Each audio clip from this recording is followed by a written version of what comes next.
You are 4,500 feet above the dark, churning waters of the Bass Strait, and something is following you.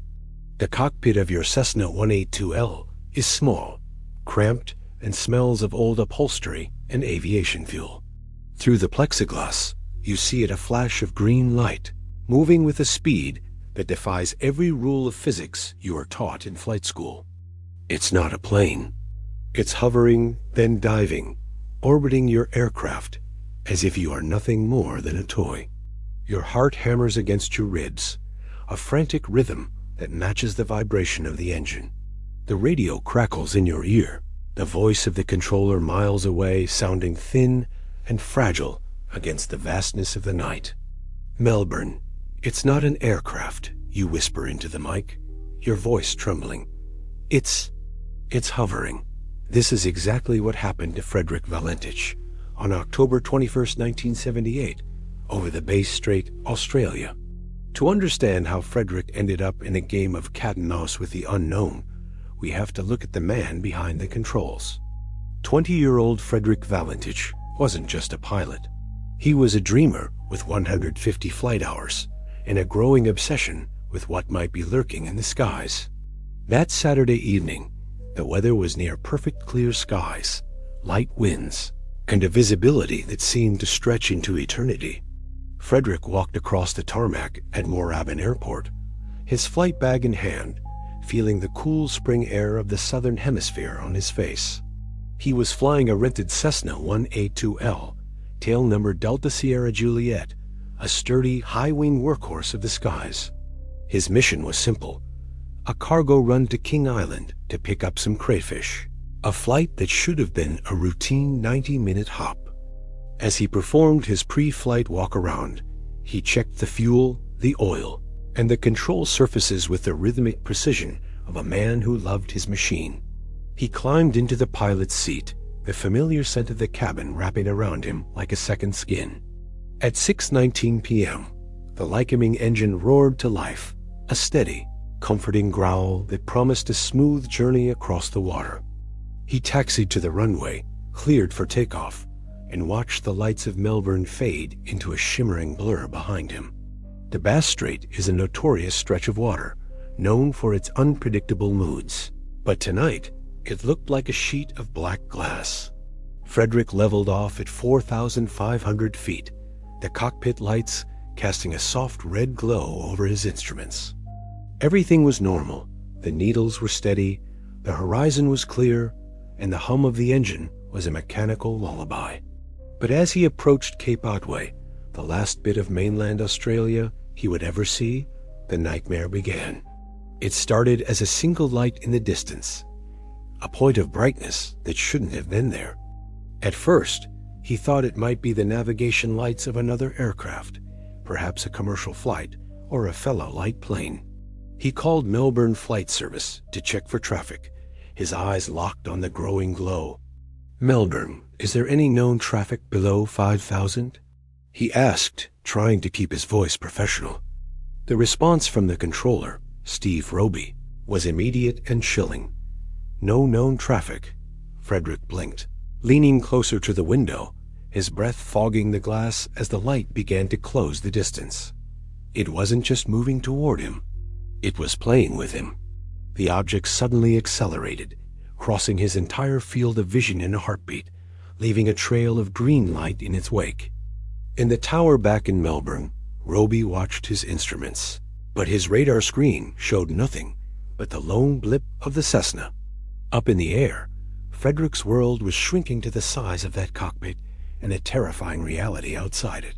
He described a long metallic shape, topped with a strange shimmering green light that seemed to pulse with its own energy. The object began to orbit him, circling the Cessna at high speed, the wind from its passage seemingly buffeting his small plane. Frederick's knuckles were white as he gripped the yoke, his mind racing through every emergency procedure he knew. But there is no manual for an encounter with something that doesn't exist in the textbooks. He reported that his engine was beginning to cough, the steady roar turning into a rhythmic, metallic rasp. "It's hovering, and it's not an aircraft," he repeated, his voice now a pitch higher, filled with a raw, primal fear.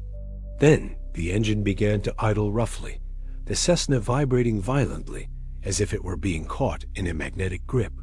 The last thing the radio picked up wasn't a word, but a sound along, metallic scraping noise that lasted 17 seconds. And then there was only static. The silence on the radio in Melbourne was deafening.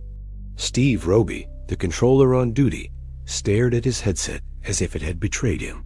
He keyed the mic again and again, calling for Delta Sierra Juliet, but the only response was the hollow hiss of the atmosphere. To understand why Frederick Valentich was over that dark water, and why he stayed in the air when most would have turned back, you have to look at the man's history.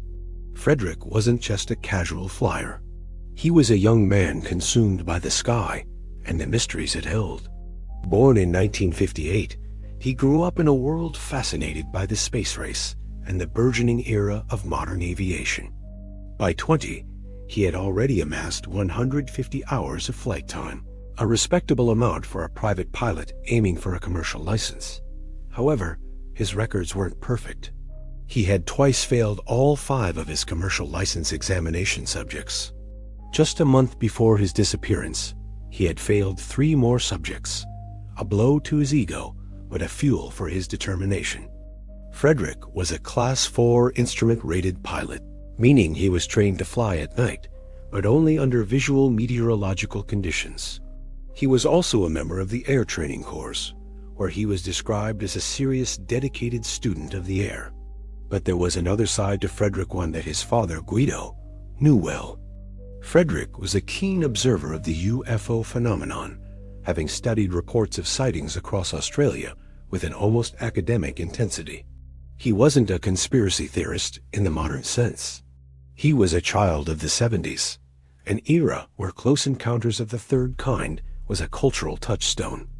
On the morning of October 21st, the atmosphere at the Valentich household was routine, almost mundane. Frederick spent the morning with his girlfriend, making plans for the future and talking about his upcoming flight to King Island. He told his family he was flying to the island to pick up a shipment of crayfish for a local business. Interestingly, later investigations found no record of such a cargo awaiting him on King Island. Whether it was a cover for a personal flight or a simple misunderstanding, Frederick took off with a light load and a full heart. He arrived at Moorabbin Airport around 5:30 p.m., the golden hour casting long shadows across the tarmac. The Cessna 182L he rented was a high-performance aircraft capable of cruising at 140 knots. It was equipped with a sturdy engine and 4 hours of fuel, more than enough for the short trip across the strait. As he checked the wings and the fuel sumps, he looked like any other ambitious young pilot ready for a weekend mission. He filed his flight plan with the Department of Transport, noting his departure from Moorabbin and his destination of King Island. The plan estimated an arrival time of 7:28 p.m., a schedule he seemed destined to keep. At 6:19 p.m., the wheels of Delta Sierra Juliet left the ground, and Frederick began his climb into the fading light. He reached his cruising altitude of 4,500 feet and settled in for the crossing, the engine humming a steady, rhythmic tune. The Bass Strait below was a no-man's land of water, a place where the Tasman Sea meets the Southern Ocean.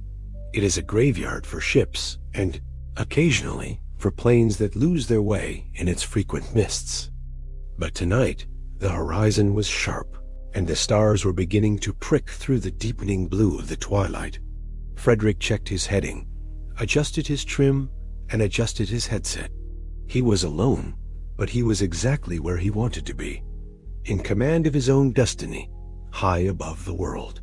He couldn't have known that in less than an hour, his routine flight would become the most famous unsolved mystery in Australian aviation. He passed over Cape Otway at 7 p.m., reporting his position with the confidence of a veteran. But as the lights of the lighthouse faded behind him, a different kind of light caught his eye. It was a light that didn't belong to the stars, the sea, or any aircraft he had ever seen. The transition from a quiet flight to a life-threatening mystery happens in a heartbeat. At 7:06 p.m., Frederick's hand reached for the radio switch, a gesture that signaled the beginning of the end. "Melbourne, is there any known traffic below 5,000? He asked, his voice steady, but his eyes darting across the horizon. Steve Roby, sitting in the dimly lit Melbourne Flight Service Center, checked his displays and the logs for the sector. "Delta Sierra Julie, no known traffic," Roby replied, his voice a calm, professional anchor in Frederick's ear. But Frederick wasn't satisfied. He was seeing something that the sophisticated radar of 1978 couldn't catch. "I am seems to be a large aircraft below 5,000, Frederick transmitted, a note of confusion creeping into his tone. In 1978, radar technology was far less precise than the satellite-based systems we use today. Primary radar relied on physical echoes, often missing small objects or those at low altitudes. Frederick squinted through the windshield, trying to identify the shape that was now pacing him. He initially thought it was a large transport aircraft, perhaps a military plane or a Boeing 727, despite the lack of official flight paths in the area. "What type of aircraft is it?" Roby asked, now leaning closer to his console, sensing the tension in the pilot's voice. "I cannot affirm," Frederick replied. "It has 4 bright. It seems to me like landing lights." Suddenly, the situation shifted from a sighting to an intercept. The object didn't just fly past. It performed a maneuver that would have ripped the wings off any conventional aircraft. It shot over the top of the Cessna at a speed Frederick estimated to be at least several hundred knots. "It has just passed over me at least 1,000 feet above," Frederick reported, his breathing becoming audible over the open mic. He tried to keep his plane level, but the wake turbulence he expected from a large aircraft never came. There was no buffeting of the wings, no roar of jet engines, just a silent, predatory movement through the dark. Frederick pushed the throttle, trying to climb or maneuver, but the object stayed with him as if tethered by an invisible wire. "Melbourne, it's approaching from the east towards me," he said, his words coming faster now. "It seems to be playing some sort of game." He described the object orbiting him, a term used in aviation to describe a circular flight path around a fixed point. To orbit a plane moving at 120 knots requires extreme precision and a propulsion system that defies the stall speeds of 1970s technology. Frederick was now looking directly at the thing, and what he saw didn't make sense. It wasn't a plane with wings, a tail, or an exhaust. It was a long, sleek shape that seemed to glow from within. "It's flying past. It's got a metallic surface," Frederick reported, his voice cracking. "It's all shiny on the outside." He then mentioned the detail that would haunt investigators for decades. "It's got a green light and a sort of metallic light on the outside." In the tower, Roby was frantically checking with other flight centers, wondering if a clandestine military exercise was underway. But the response was always the same. The skies were empty, the radar was clear, and Frederick Valentich was alone. The game of cat and mouse was no longer a curiosity. It was a crisis. Frederick's voice, usually a steady baritone of professional aviation, had climbed an octave into the territory of pure adrenaline. The metallic object was now hovering directly in front of him, forcing him to bank the Cessna sharply to maintain visual contact. "It's just orbiting on top of me," Frederick reported at 7:09 p.m., his words clipped by the strain of maneuvering. Then the physical world began to react to the presence of the intruder in a way that defied the Cessna's engineering. The Lycoming 0360 engine, known for its bulletproof reliability, began to miss a beat. A rough idle in a single-engine plane over the ocean is a pilot's worst nightmare. It is the sound of your only lifeline fraying. The steady drone of the 4 cylinders turned into a rhythmic, choking sputter, as if the air itself had become too thick to burn. "Melbourne, my engine is idling roughly," Frederick transmitted, his voice tight. "I've got it set at 23-24, and the thing is coughing. He checked his fuel gauges and his mixture control. Everything was set to protocol, but the machine was failing him. In 1978, the Cessna 182L used a gravity-fed fuel system and a simple carburetor. There was no computer to override, no digital backup to kick in.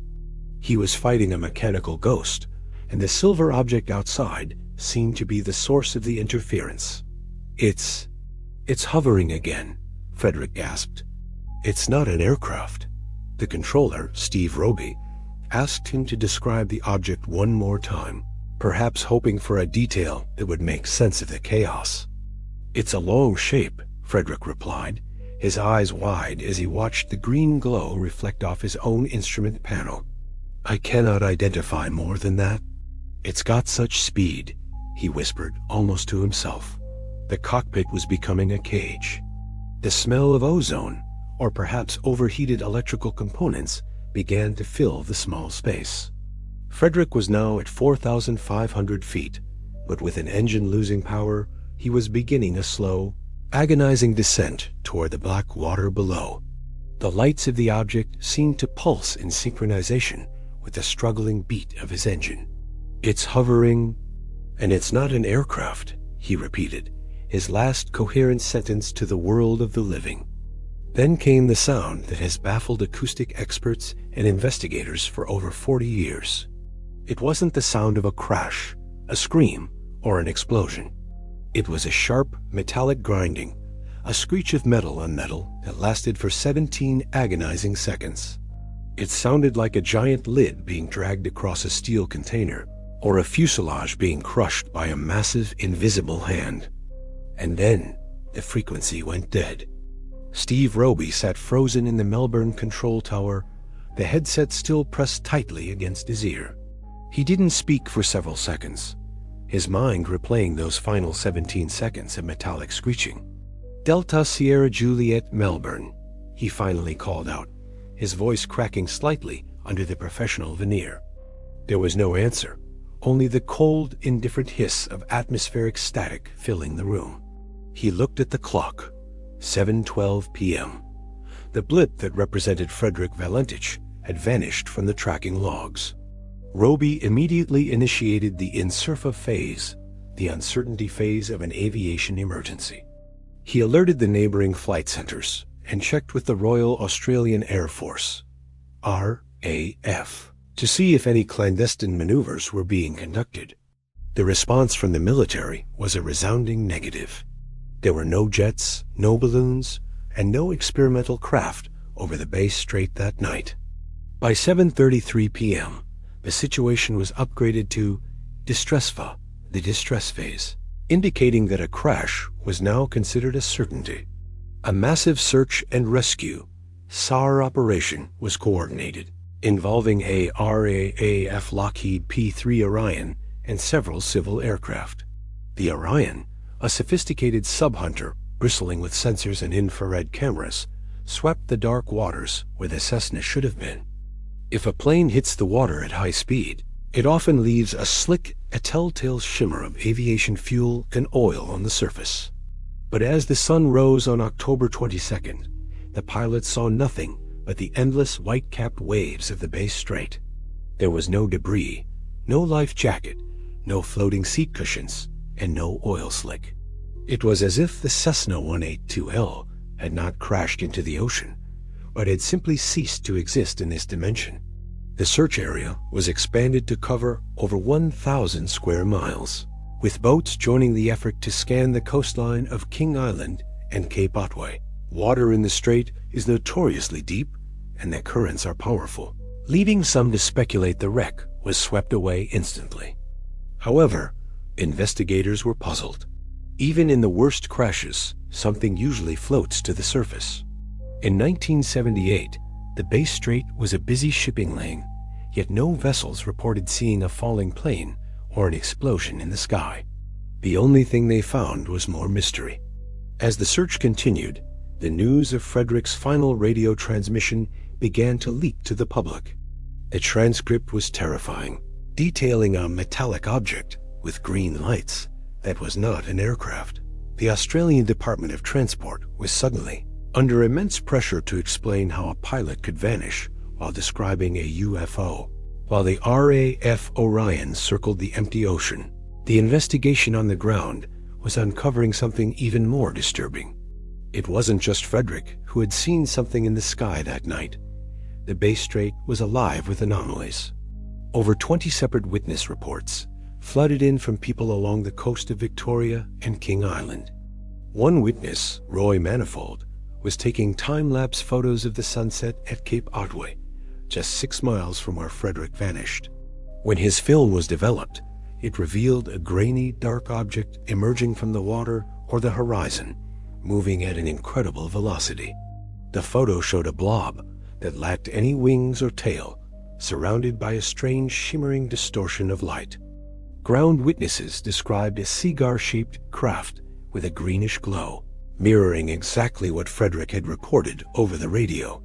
The Department of Transport began to look for more conventional explanations to avoid a public panic. They considered the possibility that Frederick had become disoriented and was flying upside down, seeing the reflection of his own lights in the water. But the Cessna 182L is a high-wing aircraft. Its landing lights are positioned in a way that makes such a reflection nearly impossible to mistake for an orbiting craft. Furthermore, Frederick was a trained pilot who, despite his exam failures, knew the difference between the horizon and a solid metallic object. Another theory suggested he was seeing the planets. Mars, Venus, and Jupiter were particularly bright that evening. But planets do not orbit an airplane, nor do they cause a Lycoming engine to sputter and die. The investigation then turned to the cargo, the crayfish. Since there was no shipment waiting for him, some investigators wondered if Frederick had staged his own disappearance. Perhaps he had landed in a remote field, or perhaps he had planned a life-changing disappearing act. But Frederick had left his girlfriend, his family, and his bank account untouched. He was a young man with everything to live for, and his flight bag was found at the airport, containing his wallet and personal identification. As the days turned into weeks, the Australian government grew increasingly tight-lipped about the metallic aspect of the report. They focused instead on the rough idling of the engine, suggesting a mechanical failure led to a ditching in the sea. Yet they couldn't explain the 17 seconds of metallic scraping that ended the transmission. That sound didn't come from an engine. It came from the airframe itself, being subjected to an unknown force. By late 1978, the Australian Department of Transport was under fire. The public demanded the release of the full tapes, and when the transcripts were finally leaked, the world listened to the chilling finality of the recording. Aviation experts and acoustic analysts began a forensic deep dive into those 17 seconds of metallic noise. Using spectrographic analysis, they tried to determine if the sound was mechanical, electrical, or something else entirely. If the engine had exploded, there would be a sharp, percussive peak. If the plane had hit the water while the mic was open, there would be a roar of white noise. Instead, the analysts found a sound that matched metal-on-metal friction, as if the Cessna's skin were being dragged across a massive, unyielding surface. Some researchers suggested that the sound was the result of a massive electromagnetic pulse, EMP, interfering with the Cessna's electrical system. This would explain why the engine began to cough and why the radio transmission ended with such a strange distortion. The official report, Summary of Aircraft Accident Investigation V116-783-1047, was released with a conclusion that satisfied no one. The reason for the disappearance of the aircraft has not been determined, the report stated, essentially declaring it a cold case from the start. It noted that the aircraft possibly stalled and crashed into the sea, but admitted there was no physical evidence to support this. Behind the scenes, the Royal Australian Air Force, RAAF, was conducting its own quiet inquiry into the green light sightings. They investigated the possibility of a skyhook balloon, a giant secret research balloon used by the Americans. However, no such balloons were launched that day, and a drifting balloon cannot orbit a moving plane at high speeds. The government's refusal to address the UFO aspect of the report fueled a fire of public skepticism. Witnesses who had come forward were often ignored or told they had seen reflections from the moon. But the Valentich family wasn't buying the official silence. Frederick's father, Guido, became a vocal advocate for the truth, convinced that his son had been abducted or intercepted by something not of this world. He pointed to the fact that not a single piece of the plane, not a scrap of aluminum, not a drop of oil had ever been found. In the deep, cold waters of the Bass Strait, a Cessna 182L should have left a mark, yet the ocean remained a blank slate. The void left by the official investigation was quickly filled by three primary theories, each more haunting than the last. The first was the disorientation hypothesis, a favorite among aviation skeptics who believed Frederick's own mind had betrayed him. In this scenario, Frederick became a victim of Verlign, a common form of spatial disorientation where a pilot loses their sense of up and down. Proponents suggest he was actually flying upside down, and the lights he saw were the reflections of the stars in the dark water. But this theory crumbles under the technical data. The Cessna 182L is a gravity-fed fuel system aircraft. If he had been flying inverted for several minutes, the engine would have starved of fuel and died immediately, not idled roughly while he continued to talk. The second theory was the faked disappearance, suggesting Frederick was a young man looking for an escape. Some pointed to the fact that he was a fan of UFO lore and might have staged the perfect alien abduction to start a new life.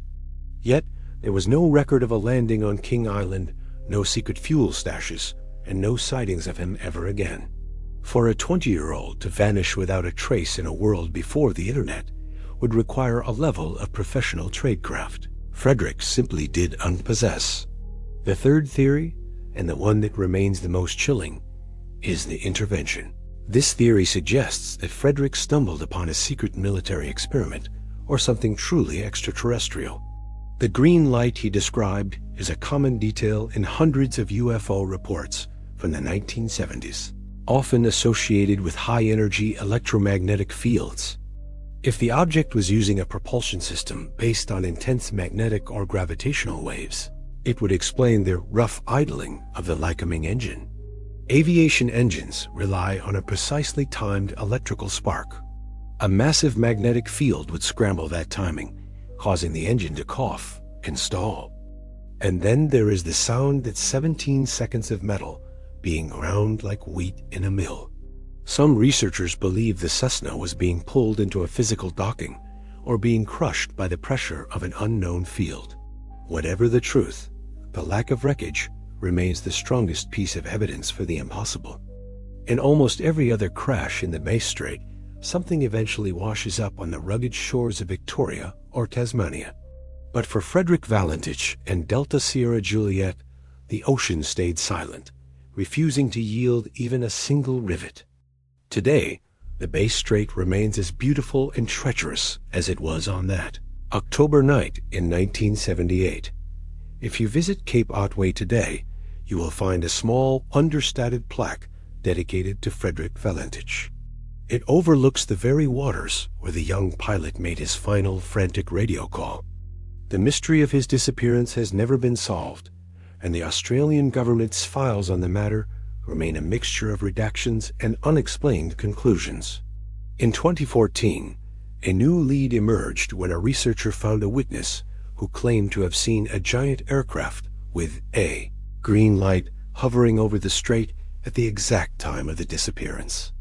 The witness, an amateur farmer, even claimed he saw the Cessna 182L attached to the side of the larger craft, being pulled upward. Whether this was a genuine memory or a trick of the mind after years of local legend, we may never know. What we do know is that the Valentich incident changed aviation culture in Australia and beyond. It forced pilots to take the unidentified seriously, and it remains one of the few cases where a pilot's disappearance was recorded in real time while describing a UFO. Frederick's father, Guido, passed away without ever knowing what happened to his son. But he held on to his belief until the very end that Frederick was still out there, somewhere beyond the stars. The sky is no longer just a place of commerce and travel.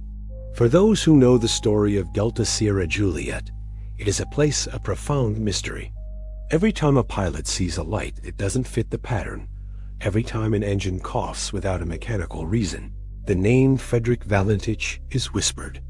He didn't just disappear into the sea. He disappeared into history, leaving behind a 17-second recording that continues to haunt the world. Perhaps the answer lies in the deep trenches of the strait, or perhaps it lies in a dimension we aren't yet capable of understanding. Until the day a piece of that Cessna is finally found, Frederick Valentich remains the pilot who flew into the unknown and never came back. The case remains open. The static on the radio still echoes, and the green light still pulses in the memories of those who saw it. If you found this deep dive into the Valentich mystery gripping, don't let the story end here. Subscribe to the channel to join us as we uncover more of history's most chilling and unexplained events. Like this video to help us bring these forgotten stories back to light, and comment below with your theory. Was it a tragic accident, or did Frederick encounter something truly out of this world? Thank you for flying with us through the mystery. Until next time, keep your eyes on the skies.